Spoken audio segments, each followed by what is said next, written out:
Vijaya Karnataka web ವೀಕ್ಷಕರಿಗೆ ನಮಸ್ಕಾರ. ನಾನು ಶಿವಮೂರ್ತಿ ಸೊರಬ. ವಿಶ್ವದ ದೊಡ್ಡಣ್ಣ ಅಮೆರಿಕದಲ್ಲಿ ಈ ವರ್ಷವಂತೂ ವಿಚಿತ್ರ ವಾತಾವರಣವಿದೆ. ಇದರಿಂದ ಅಲ್ಲಿನ ಜನರಂತೂ ಭೂಮಿಯಲ್ಲೇ ನರಕ ಕಾಣ್ತಾ ಇದ್ದಾರೆ. ಹೌದು, ಒಂದ್ ಕಡೆ ಹಿಂದೆಂದೂ ಕಂಡು ಕೇಳಿರದಂತಹ ಬಿಸಿ ಗಾಳಿ ಬೀಸ್ತಾ ಇದ್ದು ಉಷ್ಣಾಘಾತಕ್ಕೆ ಜನ ತತ್ತರಿಸಿದ್ದಾರೆ. ಮತ್ತೊಂದೆಡೆ ಭಾರಿ ಮಳೆ ಹಾಗೂ ಪ್ರವಾಹ ಪರಿಸ್ಥಿತಿ ಕೂಡ ಅಮೆರಿಕದಲ್ಲಿ ಎದುರಾಗಿದ್ದು ಜಾಗತಿಕ ತಾಪಮಾನ ಏರಿಕೆ ಹಾಗೂ ಹವಾಮಾನ ಬದಲಾವಣೆಯ ಗಂಭೀರ ಪರಿಣಾಮವನ್ನ ಅಮೆರಿಕ ಎದುರಿಸ್ತಾ ಇದೆ. ಏನಿಲ್ಲ ಅಂದ್ರೂ ಹವಾಮಾನ ವೈಪರೀತ್ಯಕ್ಕೆ ಅಮೆರಿಕದ 10 ಕೋಟಿ ಜನರು ಸಮಸ್ಯೆಗೆ ಸಿಲುಕಿದ್ದಾರೆ. ಒಂದೆಡೆ ಸೂರ್ಯನ ಪ್ರತಾಪ, ಮತ್ತೊಂದೆಡೆ ವರುಣನ ಅಬ್ಬರ. ವಿಶ್ವದ ದೊಡ್ಡಣ್ಣ ಅಮೆರಿಕಕ್ಕೆ ಡಬಲ್ ಸಂಕಷ್ಟ.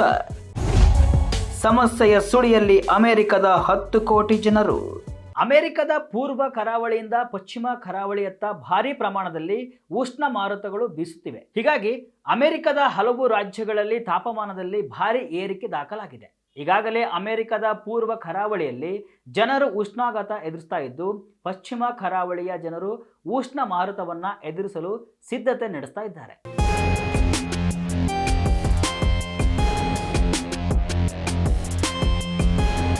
ಅಮೆರಿಕದ ಬಾಲ್ಟಿಮೋರ್ ಹಾಗೂ ಫಿಲಿಡೆಲ್ಫಿಯಾ ರಾಜ್ಯಗಳಲ್ಲಿ ಈಗಾಗಲೇ ತಾಪಮಾನ 100 ಡಿಗ್ರಿ ಫ್ಯಾರನ್ ಹೀಟ್ ತಲುಪಿದೆ.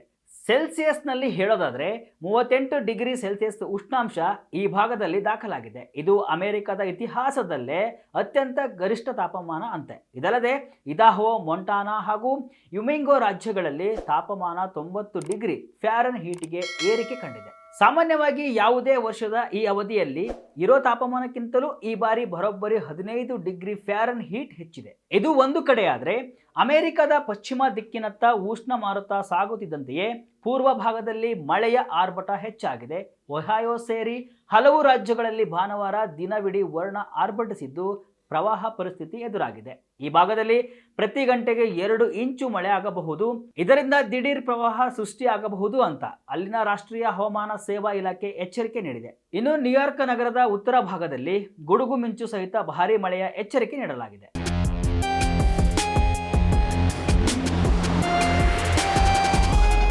ದಕ್ಷಿಣ ಡಕೋಟಾ ರಾಜ್ಯದ ಲೋವಾ ನಗರದ ಜನರು ಈಗಾಗಲೇ ಪ್ರವಾಹಕ್ಕೆ ತುತ್ತಾಗಿದ್ದು ಸಾವಿರಾರು ಜನರನ್ನ ಸುರಕ್ಷಿತ ಸ್ಥಳಗಳಿಗೆ ರವಾನೆ ಮಾಡಲಾಗ್ತಿದೆ.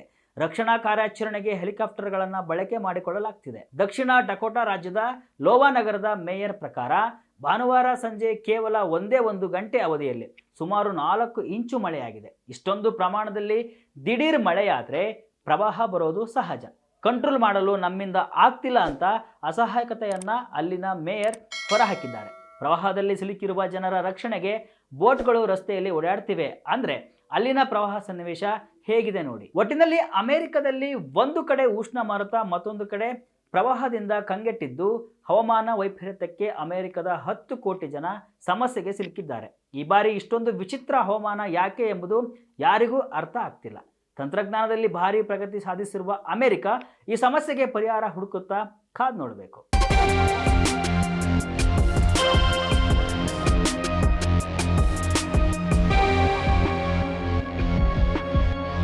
ಇದಿಷ್ಟು ಇವತ್ತಿನ ವಿಶೇಷ. ಇದೇ ರೀತಿಯ ಹಲವು ವಿಶ್ಲೇಷಣೆ, ಮಾಹಿತಿ ಅಷ್ಟೇ ಅಲ್ಲ, ಮನೋರಂಜನೆಯ ವಿಡಿಯೋಗಳಿಗಾಗಿ ವಿಜಯ ಕರ್ನಾಟಕ ವೆಬ್ಸೈಟ್, ಫೇಸ್ಬುಕ್ ಹಾಗೂ ಯೂಟ್ಯೂಬ್ ಪೇಜನ್ನು ಫಾಲೋ ಮಾಡಿ. ಧನ್ಯವಾದಗಳು.